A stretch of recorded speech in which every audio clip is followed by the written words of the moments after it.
really good idea of how to design for crest curves, or at least figuring out what the minimum length is for a crest curve using stopping sight distances.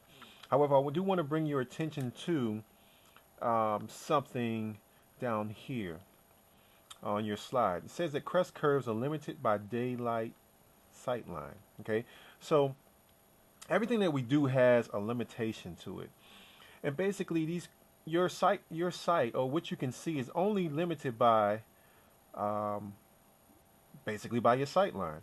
All right, there's nothing else that's limiting it. Whether you're driving in the daytime or at nighttime, you're really just limited by how far you can actually see, which is why we design with respect to stopping sight distance on these curves. However, when we're dealing with a sag curve,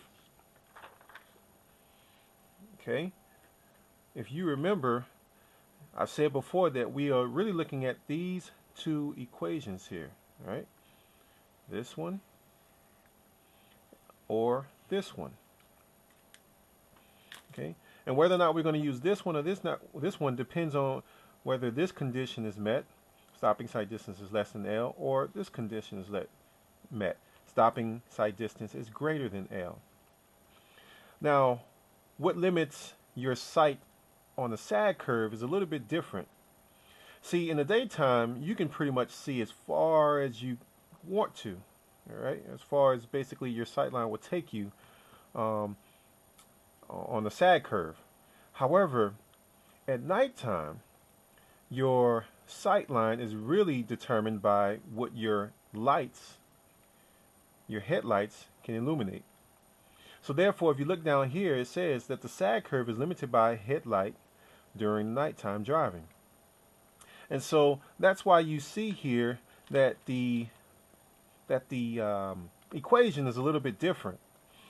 You see, the equation now has the angle of illumination from your headlights incorporated into it, right?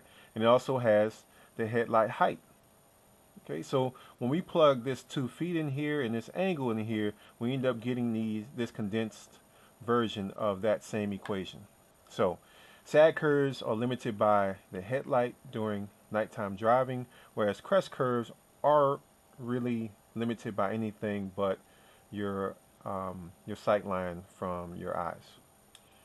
Okay, so we have another example. I'm just going to use a sag curve, and we're going to go through this example fairly quickly because I think you have the hang of it by now. So example of the sag curve with respect to speed, of course, and you know it's with respect to stopping sight distance because I've given you the speed here. So you know that your minimum length is really going to be determined by those equations that I've already shown you. Okay, so again, we have this line, this curve here. It's starting here. Two tangents intersect there, and it ends there. All right. Now I want you to determine what the L min is. We'll go through this fairly quickly here. All right. I'm sure everybody's wanting to go home at this point. So, all right.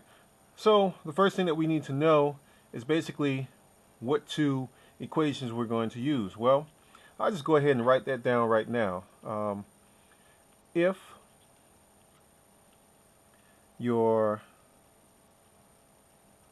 stopping sight distance is greater than L, then you're going to use L min is equal to 2s minus 400 plus 3.5, and this is an S. Okay, some people might get that mixed up there. That's an S, stopping sight distance. Greater than, oh, sorry, all over your algebraic difference. All right, see if I can get through this a little bit better the second time around.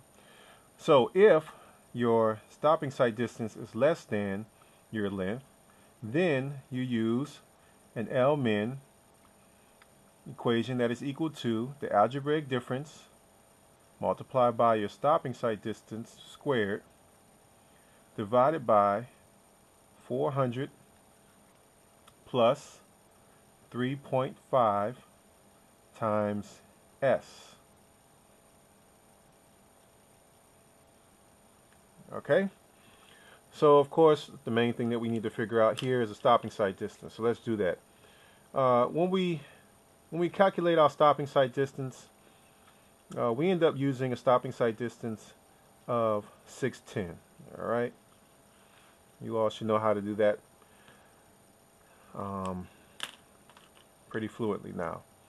So, using this equation, let's just go ahead and plug in some numbers. All right.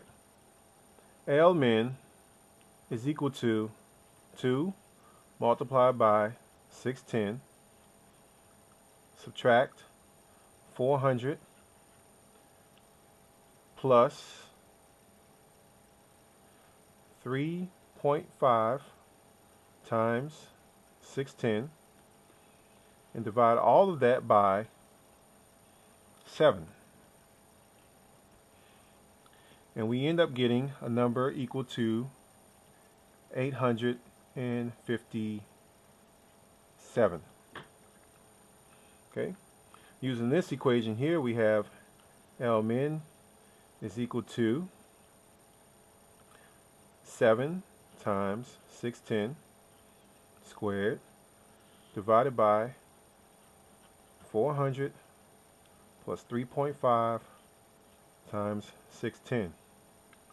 And when using this equation, we end up getting a number equal to 1,027 feet. Okay, now we just have to figure out which one of these conditions works. All right, so the stopping sight distance is 610 and 610. All right, this is greater than L, which is 857 feet. And this one says it's less than L, which is 1,027 feet. Now looking at both of these conditions here, we can easily see that this one is correct and this one is not. Therefore, of the two, we are going to use 1,027 feet for the length here.